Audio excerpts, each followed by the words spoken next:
Hey everyone, it's me again, Spencer, and today I'm following up my review from yesterday of the Apple Pencil. And I say review very lightly because today I'd like to go a little bit more in depth on the product as well as answer a few questions.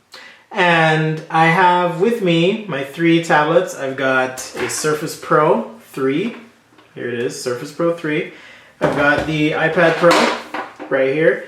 And I've got a Cintiq Companion from Wacom right here, okay? So I have all three with me, and I'll just be going over kind of the differences in hardware and kind of where I see strengths and weaknesses in each product. And I'll try to be as objective as possible and fair. So let's start off with the iPad. The iPad Pro, to be specific, is Apple's newest tablet. Steve Jobs famously said, if you see a stylus, they blew it. And it's interesting that Apple decided to come out with a pencil. It is a stylus, really, but they're calling it the pencil, whatever, for whatever that's worth. Personally, I'm an Apple guy, so I use a Mac Pro at home. I've got a MacBook Pro, iPhone, and so forth. But that doesn't mean I don't use Windows computers. I use Windows for 3D tasks. I'm an industrial designer by trade, so I do 3D programs. I use Office, that kind of stuff. So I use both operating systems. So like I said, I'll try to be as objective as possible. First of all, the pro for me is that this kind of fits into my workflow. Every artist, every designer, every creative, every person is different. And so for me to say that this is the tablet and this is what you should use, it's a little bit presumptuous on my part, I'll admit. It really depends on how you work and how you see things going. So the Apple iPad Pro also ships with this wonderful pencil, and the pencil or stylus is Bluetooth enabled, and it's capacitive touch, so much like your finger interfaces with the screen, same thing with this pencil. It has a little charging tip on the bottom. Right there you can see a little charging tip, and this is a lightning port connector, so I can actually take that little cover off and stick it in my iPad. One thing I don't like about this scenario, so you can see the pencil sticking out right there, one thing I don't like is that it makes me a little nervous that if I hit this or if it bumps somewhere, I'm going to break this thing off on the inside. And iPhone 6 Plus, it had issues with bending. I don't know if this thing's going to have issues with bending or breaking while it's charging. So that makes me a little nervous, and frankly, I think with regards to the industrial design, it just looks awkward. I mean, I don't know how or why they decided to have the pencil charge like this, but I think it's odd. That being said, let's talk a little bit about the hardware. So nice big screens, 12.9 inches on the diagonal this way, and I've downloaded a few apps here just to test sketching, and so far I'm not going to go into a specific app review. I can do that another time, but so far my favorite app on the iPad is Procreate, and that's primarily because of the natural feel that I get with the stylus. So let's take a look first of all at one of the biggest questions: how is the stylus on this thing? So let's make a new document here, and I will show you. The stylus itself as a piece of hardware, it has a nice heft to it. It is super slippery and smooth. That's another thing I don't like. It's really glossy, super polished. And I'm just going to geek out on industrial design here. The surfacing is actually really nice on the pencil. You really can't tell or feel where those surface transitions happen. It's almost like it just has a very natural, nice, sculpted feel to it. However, I do wish that they would have gone with something a little bit more grippy for the material, so that I wouldn't feel like this is going to slip out of my pocket or out of my bag. So I'm always nervous, especially because the pencil itself costs $99 and it doesn't ship with the iPad. So it's another bad mark against the iPad. This pencil costs 99 bucks. And someone like me who's creative, I'm always traveling. I actually got two pencils, and I'm going to keep both because I want to have one just in case, or I can leave one at the office and have one here. So call it what you will, but I decided to get two. So the pencil itself has a nice tip. This program, however nice and expressive the lines are, I'm telling you, it has a really good feel. It's called Procreate, and you can download that. But the stylus itself, really responsive, and the tracking itself on the screen is really great. So if I want to write shapes, for example, it does really well with handwriting, and the stroke itself keeps up with the tip of the pen. Now, there's a very subtle thing here, and I'll talk about this with the other tablets as well.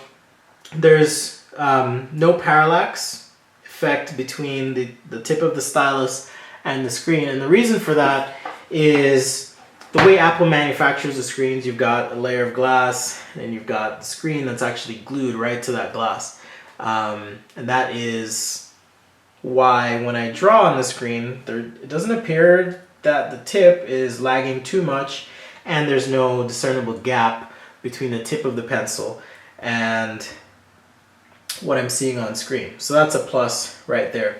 On the downside with some of the apps, the palm rejection works pretty well. Typically what I do is I put my palm on the screen like this first, and then I start sketching, okay?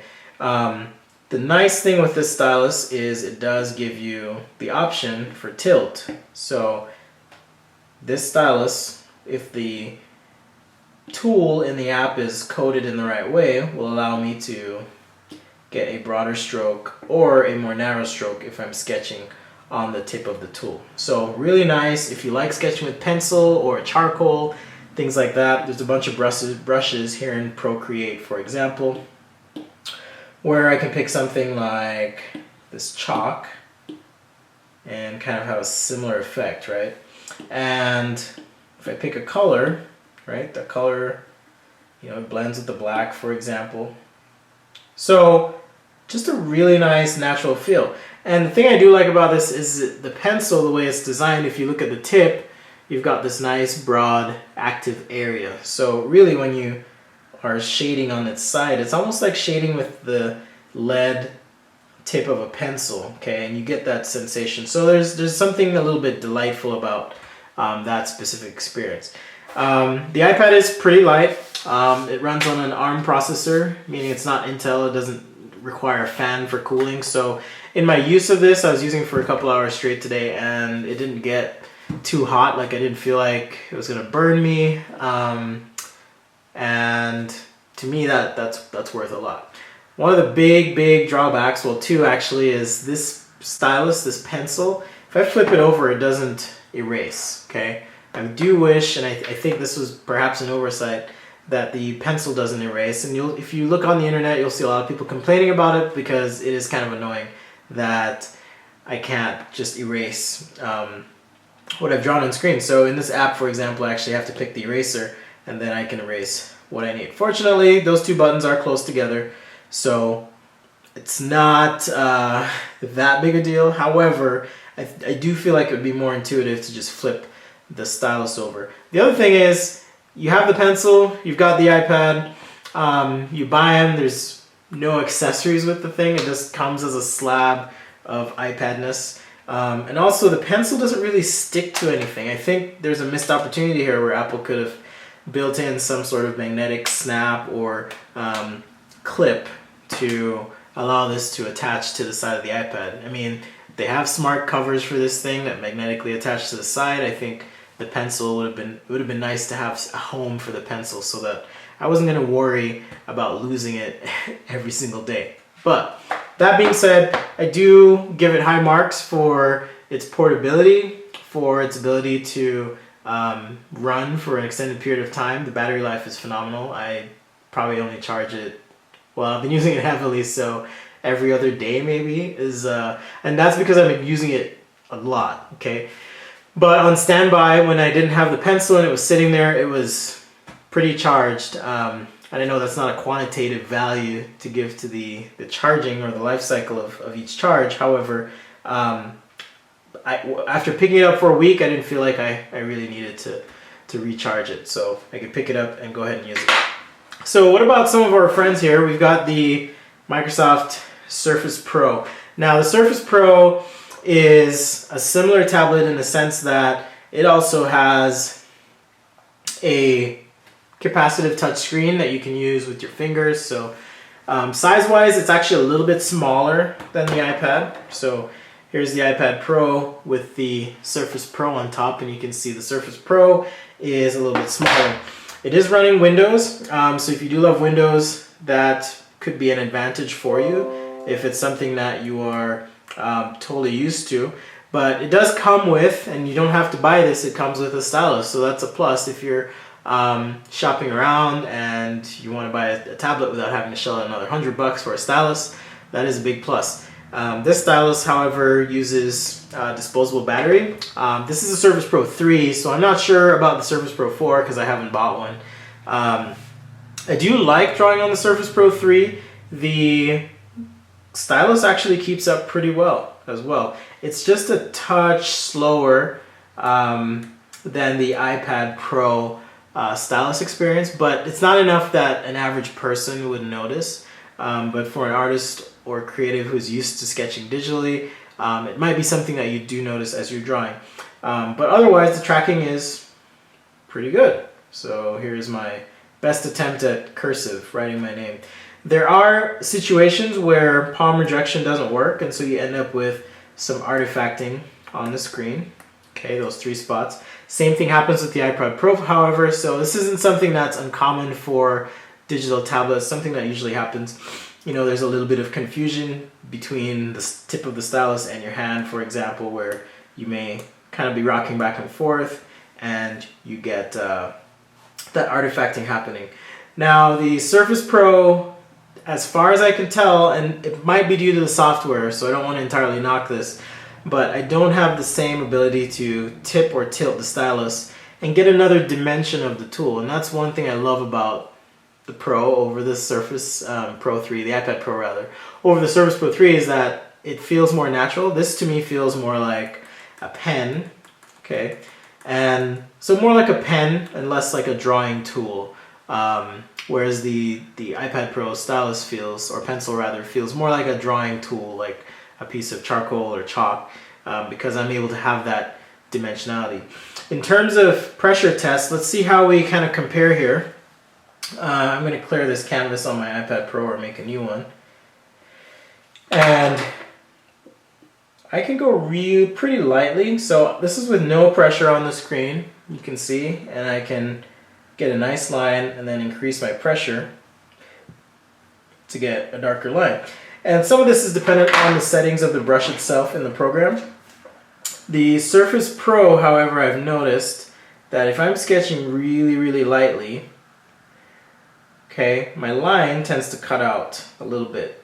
Now, I don't know this for sure, but I suspect it might be that there's not enough levels of pressure sensitivity built into the stylus, and so there's not that fine granularity that you get with like something, or in the same way that you do with like a Wacom tablet or the iPad Pro 3. So if that's a concern and you want those levels of pressure sensitivity, it might be something to consider as you're looking at the Surface Pro. One advantage that the Surface Pro has over the iPad, however, is let's say I drew something, I got accused last time of not drawing something cool, so let's say I just had a quick sketch of a car. Just very quick, rudimentary sketch here. And I wanted to clean this up. Well, I actually, with the Surface Pro 3, I don't have to go back to my palette here and pick an eraser. I can actually use one of these 2 buttons on my pen. There's some more of those artifacts that happen with palm rejection failing, but I can actually use my pen, hit this first button on my stylus. There's 2 buttons on the stylus. If I hit the one closest to the tip and then touch the screen, I now have an eraser. So the convenience of that, if that's a deal killer and you can't flip your pencil over in the case of the iPad Pro to then erase, then the Surface Pro totally wins out in that regard. If pressure sensitivity, however, is a major thing for you, the iPad Pro does seem to have more pressure sensitivity. One major advantage that the Surface Pro 3 has over the iPad Pro, however, is that I can actually run full Windows apps. So if you wanted to do 3D modeling or some other specialized app, you can install it here just like you would on your PC, and you can run it, and that's actually pretty cool. The other advantage that the Pro has is that I have this built-in kickstand on the back, and with that kickstand I can actually flip it pretty far down, and now I have this cool angle that if I want to sit here and draw, I have no idea what just happened. Oh, Windows 10. I just installed Windows 10, so forgive me. I can put this up on a stand, and now I can draw, and if I want to show, you know, another concept, for example, I can draw that in, okay? So the Surface Pro 3 has some pretty major advantages, so there's a lot of factors to consider. The Stylus pros and cons, as well as the pressure sensitivity. If the hardware design is of any concern, it is a little thicker than the iPad Pro, and it does feel, you know, a little heavier. I suspect it has to do with the fact that there's extra mechanicals built into it. It is made of a magnesium case, however, to make up for the extra weight, or rather reduce the weight a little bit, given the extra volume. So the next is the big daddy here, and this is the Wacom Cintiq Companion, and it is a beast, meaning it is super capable. Okay, it's a full computer, just like the Surface Pro 3 is a full computer, which means I can install all the apps that I'm used to using if I'm a Windows fan. The Stylus on the Surface Pro 3, or sorry, the Wacom Cintiq, does not require batteries, and that is kind of a plus. You don't even need to charge it, right? There's no charging. It does come with a built-in tip and a built-in eraser, unlike the Apple Pencil for the iPad Pro 3. Of the three tablets, this is the heaviest, and it also has the widest screen. Not necessarily the biggest screen, but the widest screen. So if I'm counting the dimension this way, it does have the widest screen. I do have these hardware buttons to the side, which allow me to customize my user interface and experience. So if I want, I can assign those keyboard shortcuts that I'm used to the sides. One thing I did forget to mention is that because these are full computers, the Cintiq Companion here and the Surface Pro 3, I do have display out, 2 USB, I have a micro SD card, headphone jack, all that good stuff. So really it is like a full computer. Of the three tablets, this one probably has the most fine-tuned pressure sensitivity. Okay, so here I'm using just a stylus, and you can see that there is very little dropout, if any at all. And I can go really light to really heavy. So there's a lot of variation here in terms of pressure sensitivity. The Wacom Cintiq, however, does get hot. You can see on the back that I've got these nice fatty vents right here on the back of my Cintiq Companion, and that's of course to get that hot air out of the computer. So if you're working with this on your lap, especially if you use something like Photoshop or Sketchbook Pro, I've noticed that the fan does cycle on and off quite a bit. And if you listen carefully, you can actually hear the fan running right now.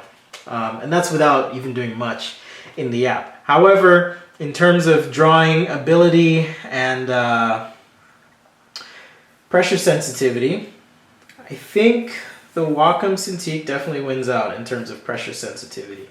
So my lines tend to be a lot better, for example, as I draw on this Cintiq Companion. Okay. However, it is heavy, like I said, and I can feel my wrist already getting tired. Right now I'm just balancing this on my wrist like so. It does come with an optional stand, and it just kind of slots into these two slots, but I don't really use it, so I've kind of tucked it away. It's solid though, like I said, it's really heavy, hefty, heavy, and it's a nice machine. I haven't installed any other apps besides my sketching apps here, but it is a really nice machine. The texture on the Cintiq screen of the three tablets, the Cintiq definitely has the best feel, okay? And what I mean is how the Stylus feels as it interfaces with the screen. Does it feel more like paper, or does it feel more like glass or plastic? And if I were to compare and rate these in terms of, okay, how much does the screen in contact with my Stylus feel like paper, the Cintiq totally wins hands down. It has enough of a texture on this screen. I'm not sure if this is plastic or glass, but it has enough texture when in contact with the tip of the Stylus that it feels like paper. There's a subtle thing, again, if you're used to drawing, and the sensation that you get when your Stylus comes, or your pencil rather, or pen comes in touch with the screen or a piece of paper. The Wacom Cintiq definitely has more of that natural feel that you might be used to with paper. Okay, so there goes the fans again. You can hear them, and it's trying to cool down the machine here. But of the three, the Cintiq has the best pressure sensitivity. So in short, just to recap, we got three Styluses. The pencil, as you can see, is the longest of the three Styluses here. Shortest and most compact is the Stylus by Microsoft for the Surface Pro 3.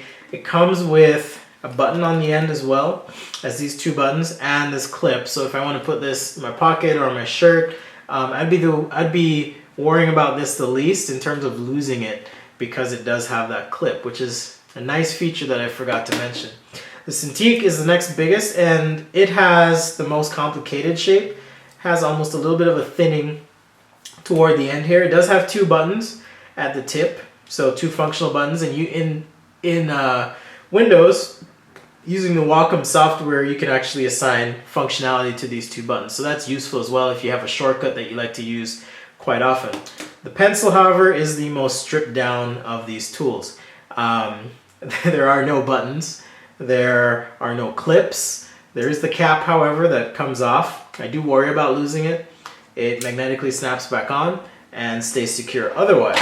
So what tablet should you buy? That's another question that I get quite a bit. If you're sketching and you're used to paper, paper is going to be something it's going to take a while for digital sketching to catch up with paper. So I don't think this is going to replace pen and paper. However, if you're looking to elevate your sketches and to create presentations or illustrations, you can kind of think of this as an art studio on the go. So if you're going to be on the go, if you're mobile, and that's kind of how I frame this, or rather that's my frame of reference, meaning, you know, if I have to go on a trip or meet a client, that kind of thing, it's easy for me to just grab a tablet and I can engage with a client about a concept, sketch, render, and show that idea. Now, of the three, my pick is the iPad Pro, and I'll tell you why. One, like I said, I'm not a Windows user specifically, and any specific tasks that I need to do that are more advanced than the iPad can handle, I already have a desktop PC that I can use, and you can kind of see it in the background there. So most of my heavy lifting, really heavy lifting, is done by that machine. So where does that leave me? Well, I see this as kind of like a commuter car or even a sports car. You can kind of think of it like that. It's something that you might use on a regular basis, but it doesn't have certain functionality. Now, if I need to go do some heavy lifting or pick something up, I would take my truck and go pick up whatever I need to go pick up. So that's the analogy, I guess. Steve Jobs famously said that as well, that PCs are kind of like trucks. And if you think about things like, hey, what's the best camera that you have? It's the camera that you have with you most of the time, which tends to be your smartphone, whether you're Android or iOS or you're using a Microsoft phone. The best camera is the most accessible. The best drawing tablet, for me, is the most accessible. And because of the thinness, lightness, the battery life of this product, I am kind of in love with it. And I do like the natural feel of the Apple Pencil. Now, do I think this is perfect? Absolutely not. I think there are some major things that could be fixed on this to then further enhance the product. I do think if you're looking for something that's more all-in-one, all-inclusive, something like the Surface Pro 3 or Surface Pro 4 would probably be your best bet. So if you're concerned about being able to run things like Photoshop, Illustrator, if you have some 3D package that you need to run, this is a great machine. It does also ship with a keyboard cover that you can plug in right here, cover your Surface Pro 3, and it is cheaper than the iPad Pro keyboard cover. The Cintiq ships with no keyboard, no mouse. It just ships with the stylus. So as a drawing tool, this is perhaps the most specific in terms of drawing tool, and it does have the best quality in terms of managing pressure sensitivity, the texture on the screen, and the feel of the tip of the stylus. So there's your answer. It really depends on your workflow and how you do things. Most of the time for me, I'm producing quick sketches with perhaps light rendering to quickly capture and evaluate and show a concept. And that means for me, the iPad Pro, as you can see, here's an example of a spaceship I was working on earlier today. It has the potential to be my daily driver, my portable art studio when I need to capture and represent a concept. One quick thing I forgot to talk about with these other two tablets, the Surface Pro 3 and the iPad Pro, is the feel of the stylus on the screen. So the way I describe the feel of the Apple Pencil on the iPad Pro screen here is it feels almost like if you were to take the eraser of a pencil, so just like a standard drawing pencil, and you took that eraser and you dipped it in some Vaseline, hang with me here, and that Vaseline was kind of wearing off, okay? It was going away and about to run out. That's kind of what it feels like. It's not too slippery and it's not too sticky on the screen. It's somewhere in between. I do wish, however, that it did have some texture to it or some feeling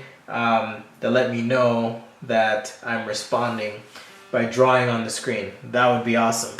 The Surface Pro 3, however, is the slipperiest, most slippery of the three. I mean, you've got plastic on this tip touching glass. And plastic and glass, when they meet, especially if it's polished plastic, it really glides.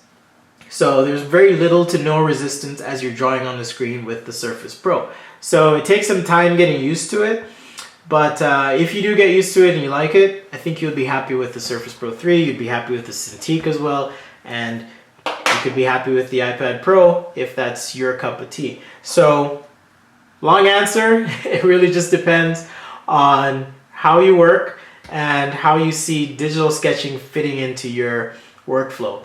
Most of the videos that I produce for Sketch Today are analog, and the reason is it doesn't make sense to invest in a tool that costs over $1,000 if you don't have a good solid foundation. So those foundational skills of sketching and drawing on paper, illustrating, painting, that kind of stuff, that will propel your digital sketching and give you a foundation that you can build on to be really good at the digital stuff. So don't think that by buying one of these 3 tablets that you'll be automatically transformed into an amazing sketcher or illustrator.